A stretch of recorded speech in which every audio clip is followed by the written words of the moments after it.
Where did all of those elements in the periodic table come from? The Big Bang only created two elements, hydrogen and helium. So stars have a lot of hydrogen in them, and those hydrogens collide together under a lot of pressure, and they make helium.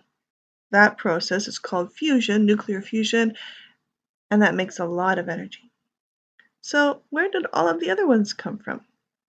Well, as a side product of all of this, especially when the stars get older and they start running out of hydrogen, they do make other ones, other elements, so very small quantities of lithium. But there's a lot of things on Earth, so where did all that come from? Let's talk about the life cycle of stars. In a ball of gas far, far away, the forces of gravity and pressure are engaged in an eternal struggle. This delicate balance, along with temperatures of millions of degrees, allows for the nuclear fusion of elements in the star's core.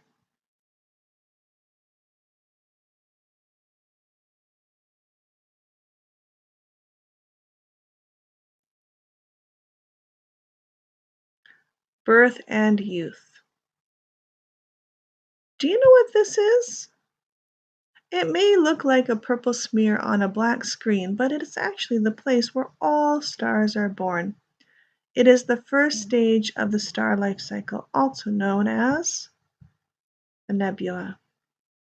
And as you can see, the previous diagram didn't really do it justice.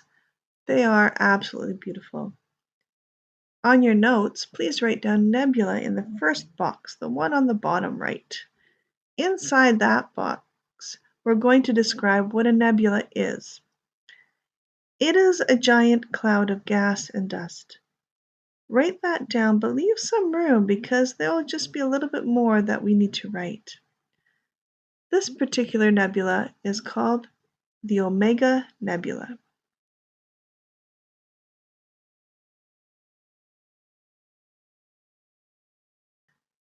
These giant clouds are made up mostly of two elements, the two simplest and most abundant elements out there, hydrogen and helium.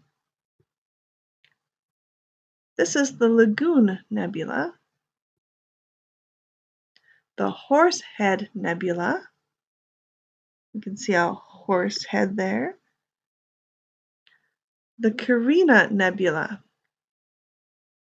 the Eagle Nebula.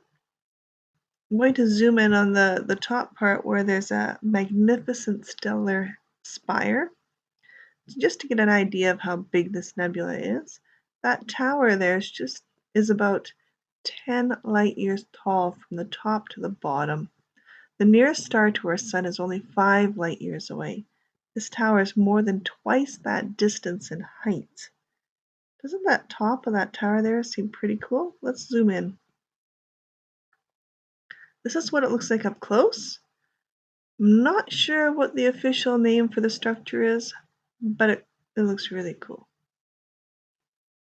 And now we've zoomed back out for the Eagle Nebula. Let's zoom into another one of the structures in it. If I zoom in on one of these parts, let's zoom in even closer. These are called the pillars of creation. Does anyone see anything in particular when you look at the leftmost pillar? Maybe I'm crazy, but I see a giant. This is the Eagle Nebula again.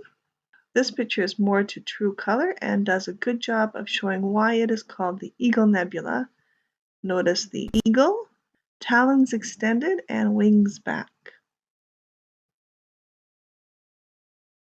This is known as the Fox Fir Nebula. You can see a fox head almost in the center. All right, so there's our first stage. Where do all stars begin their lives? In nebulas. So what's going to be next?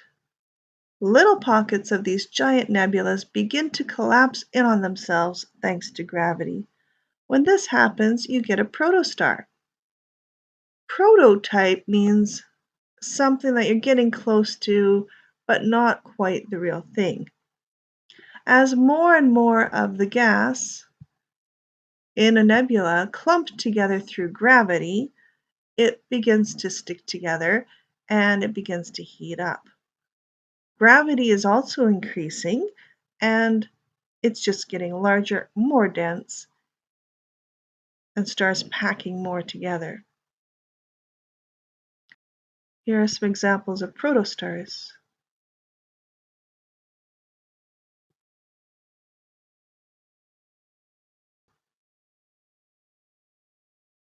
But it's still not a star.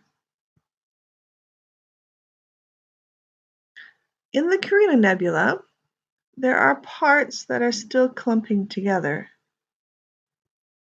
Please remember to add this part to the protostar portion of your notes as well.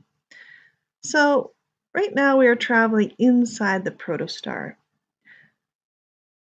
These little blue guys are hydrogen atoms zipping around everywhere, flying this way and that way, bumping into each other. But when temperatures get hot enough, something new happens. Something that only happens in the core of stars, as far as we know. They slam together at high speeds and they stick together.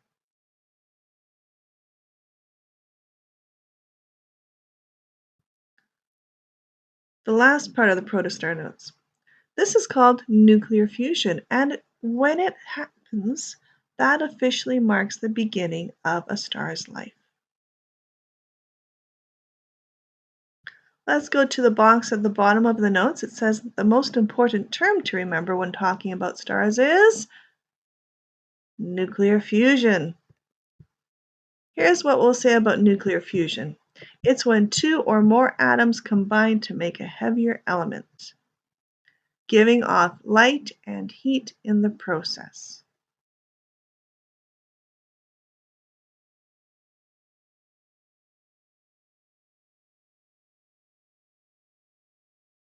Nuclear fusion is what it's all about. This is the most important term to remember when it comes to stars. This is what causes them to shine so brightly and burn so intensely. Nuclear fusion. This is a galactic case of stars versus mountains. This image reminds me of a giant cradle wrapping up the newly formed stars. In reality, some of these stars are quite old. This goes in the box below the star diagram, with the arrows pointing out and in. After writing, some stars don't make it, you will need to label the arrows. The outer arrows represent gravity. The inner arrows represent pressure from the energy of the nuclear fusion. So some stars don't make it. In order to survive, all stars must constantly balance two forces.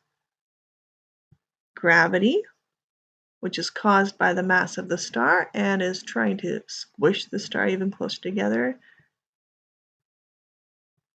and pressure, which is from the energy created from the nuclear fusion inside the star.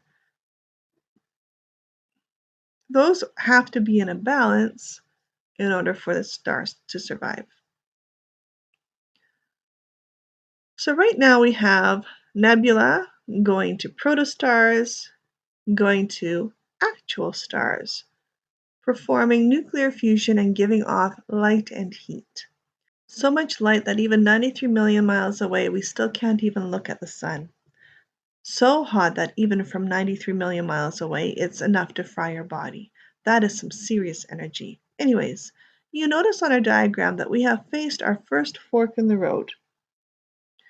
The top path represents your average low-mass stars, like the sun. The bottom path represents your high-mass big boys, stars much larger than the sun. No matter which way you go, both of these types of stars belong in the same stage. because they will both be doing the same thing. They're both in what we call the main sequence.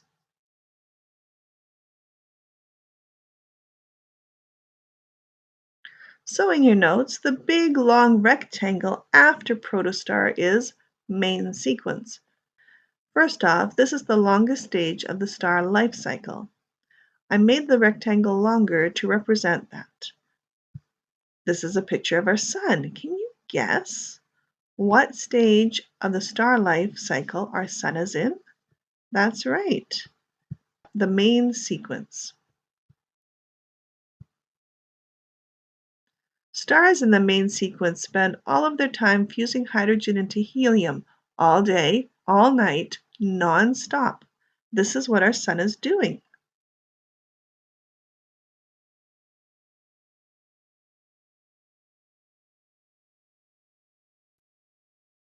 How long depends on the size of the star.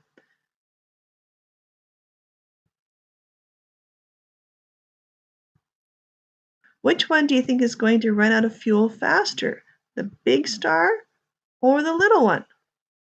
Turns out that it's the big star. It's kind of like cars. You can have this big, massive Hummer, and it's really fun to drive, but it burns through its fuel like nothing else. The little guys, the little stars, are more like your compact, tiny car. It may not be as impressive, but it will go forever on the same amount of fuel. Big stars measure their lifespan in terms of millions of years. Small stars measure their lifespan in terms of billions of years.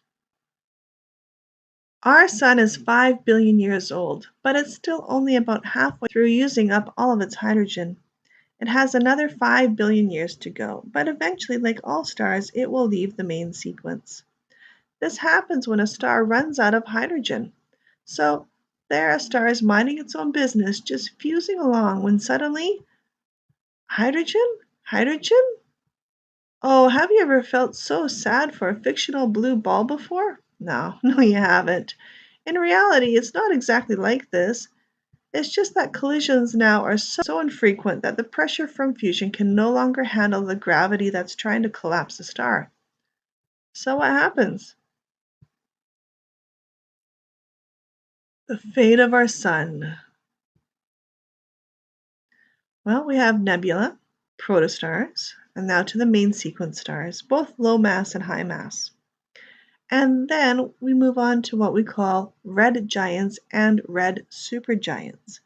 Which one do you think our sun will become? A red giant.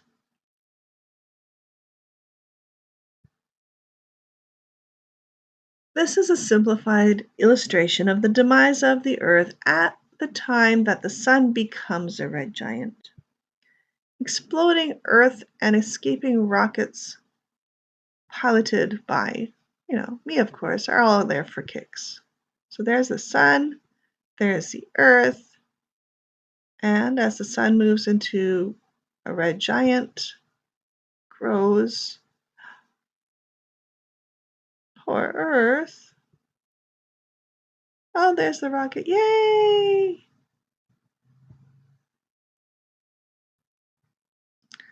This is in fact a real picture of a red giant. It's R. sculptoris. But according to the source, the spikes and orange circles around the star in this picture are artifacts of the telescope and photographic processes, and they're not actually real.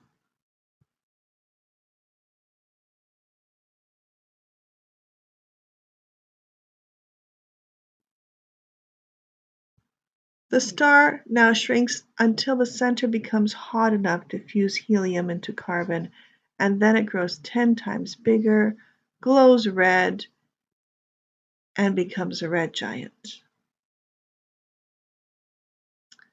Introducing size comparisons. Let's compare some sizes with things we're familiar with. We are familiar with Earth, Venus, Mars, Mercury, and Pluto. These are the approximate sizes.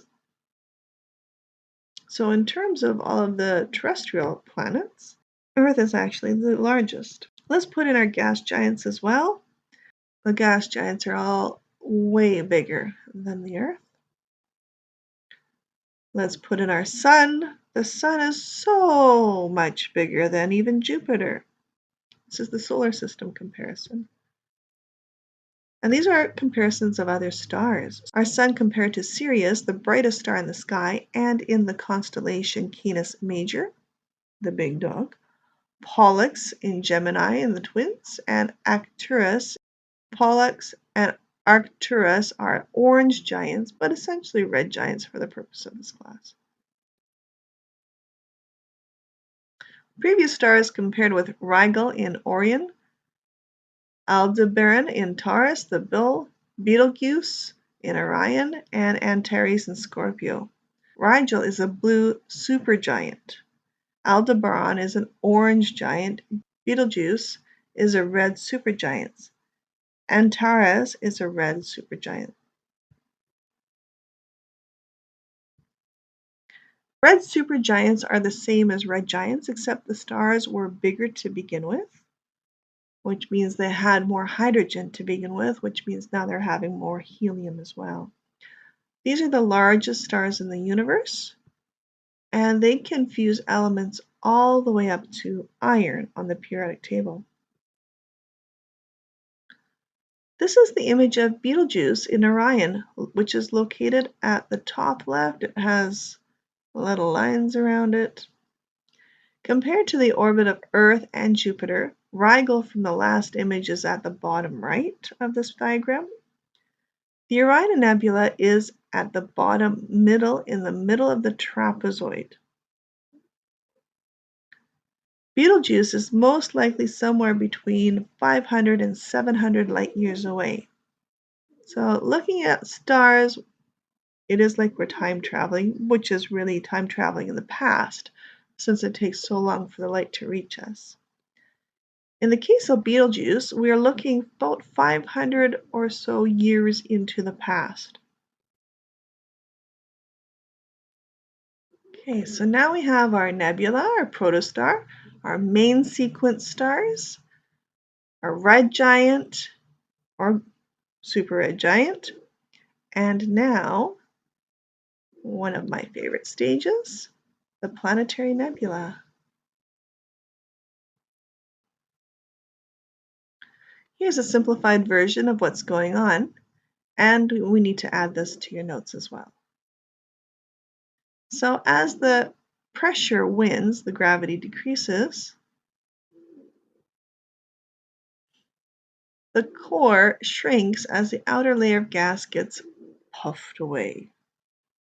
So here is a picture of that's happening. We have a star in the center, and some of the gases are now being puffed away. This is the glowing eye nebula.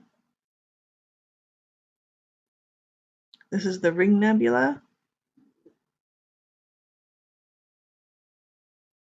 Cat's eye or rose nebula. Another diagram of it. The Eskimo nebula. Hourglass nebula. Butterfly nebula. The colliding boxing gloves nebula. Well, that's not the real name. This is actually the ant nebula.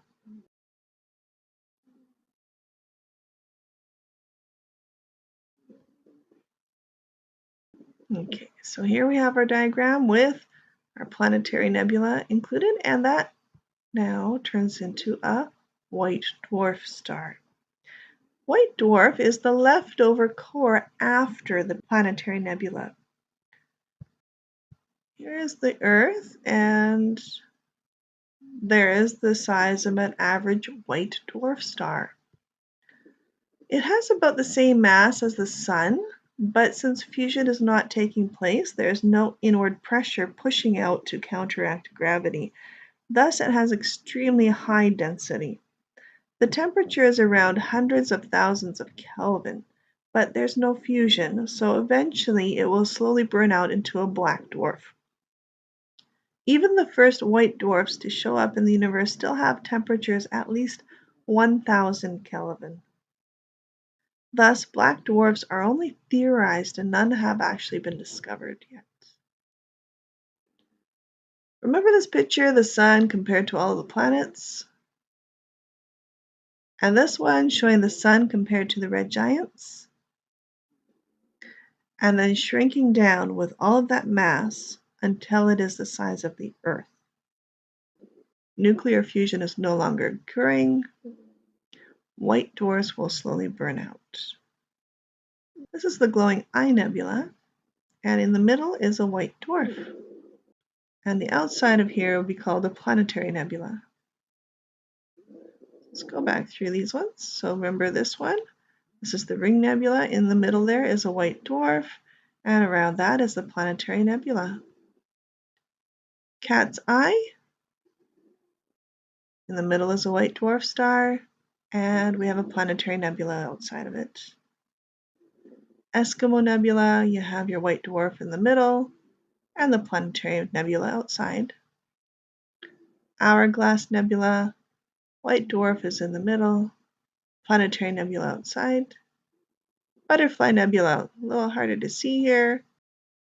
There is a white dwarf in there somewhere, and the planetary nebula is outside. There's the white dwarf and the planetary nebula. This is the white dwarf star Sirius B. But what about the big stars? What about supernovas and black holes? Episode 3, The Death Star. The death of a big star. Red supergiant. So let's start here. Well, we've already covered the supergiant part. So here we go. We're going to do the bottom part. Nebula, prototype, main sequence star, red supergiant, a supernova.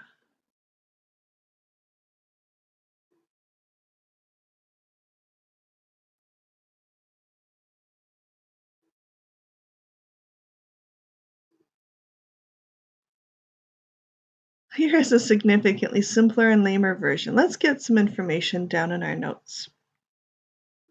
So, as you are aware, gravity and pressure have to be balanced out in order for stars to survive. In a supernova, the nuclear fusion is stopping, gravity wins. The star starts to collapse, and then it explodes.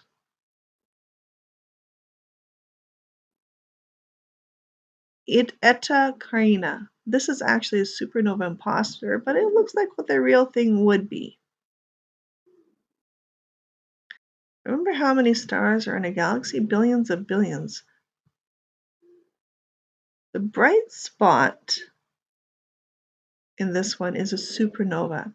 It shows how one star on the outskirts of this galaxy, normally invisible even through a powerful telescope like the Hubble, momentarily becomes the brightest object in the galaxy as it explodes with tremendous energy, standing out so exceptionally among billions of stars.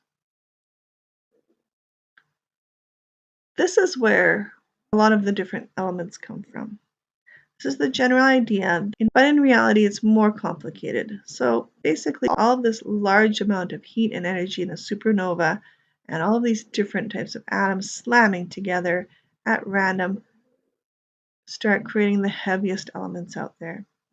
This is where the heaviest elements are made, so the elements that are heavier than iron, those are forged in the colossal violence of supernova explosions.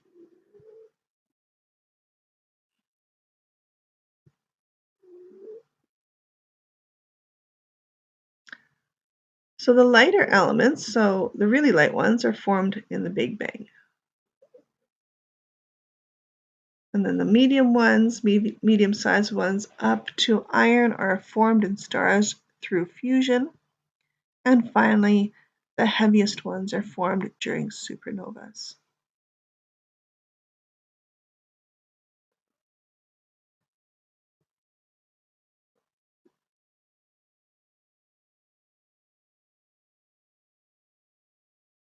One more time, so recap. Supernova. Essentially, recycled stardust enriched and ready to be incorporated into a new star or a solar system. This is Cassiopeia A. Another supernova remnant, the Crab Nebula, which is a remnant of a widely observed supernova from 1054 AD. This is supernova remnant 1987A. Nebula goes into a protostar, which goes into main sequence, red supergiant, and then supernova. The supernova creates a lot of stardust, and that now becomes part of the planetary nebulas, and they even seed new nebulas with heavy elements. Stars forming in nebulas with a lot of heavy elements have a high chance of ending up with planets orbiting around them.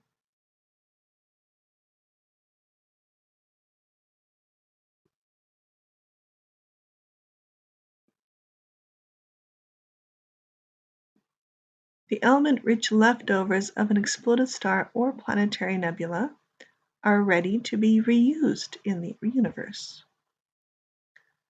This one is not a real picture. It is an artist's rendition of a protoplanetary disk. In here, the heavier elements will be forming around a new star and eventually might make planets similar to our own.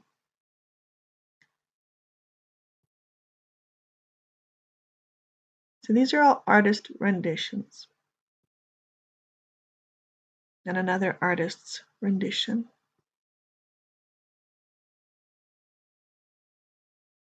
Okay, recycled stardust. We've been talking about it, so let's add this to your notes. This can lead to the formation of planets around new stars, nebula, protostars, main sequence stars, red supergiant, supernova, which can also now result in neutron stars and pulsars. What are these? Neutron stars and pulsars. After the supernova of large stars, you often have what is known as a neutron star left behind. It is called a neutron star because the immense gravity and density of the object has slammed all of the protons into all of the electrons, creating a thick sphere of neutrons. So you can get an idea of how big they are. This is the neutron star, and this is Long Island in New York.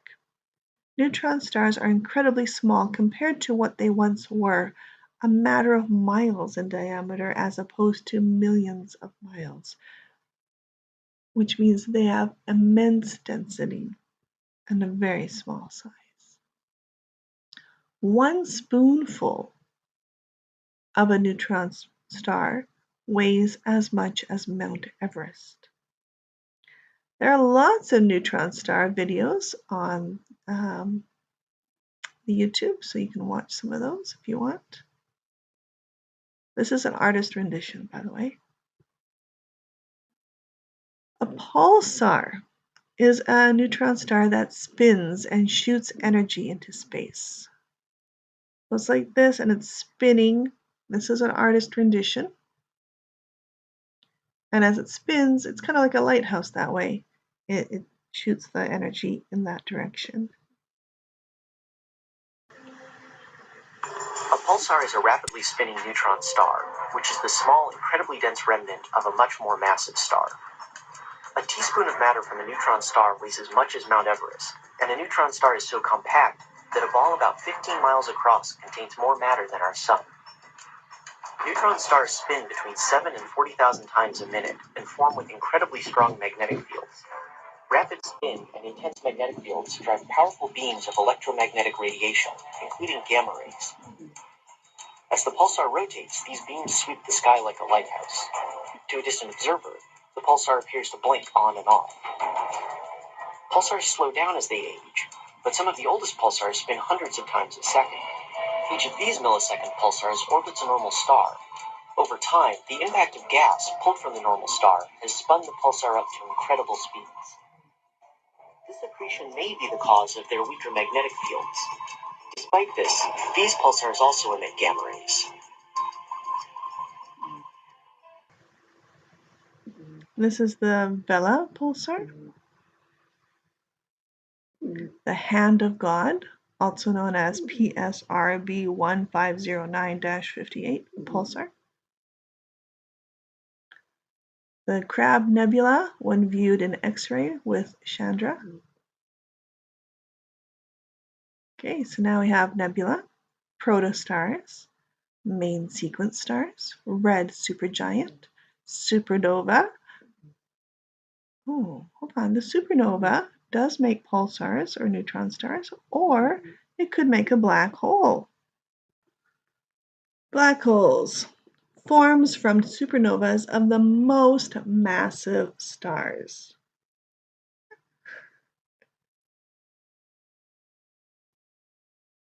Oh no, gasp!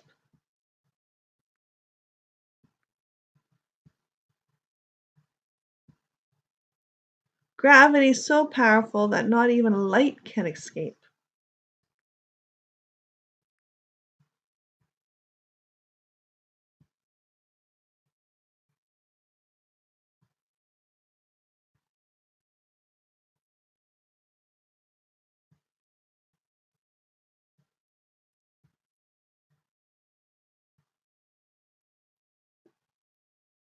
This is the artist rendition of a black hole.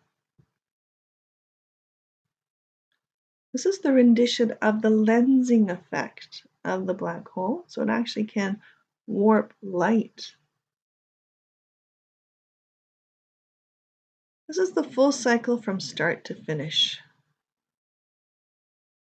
Nebula, protostar, your main sequence star, so this is going to be a medium mass star, red giant, planetary nebula. And some of the gases and dust and stuff from the planetary nebula might form a new nebula. And that can make a white dwarf star. The prototype star could also make a large mass star, which then would make a super red giant. It makes a supernova. Gases from the supernova will make a new nebula, as well as perhaps pulsar or a neutron star. Or if it's even large enough, it will make a black hole.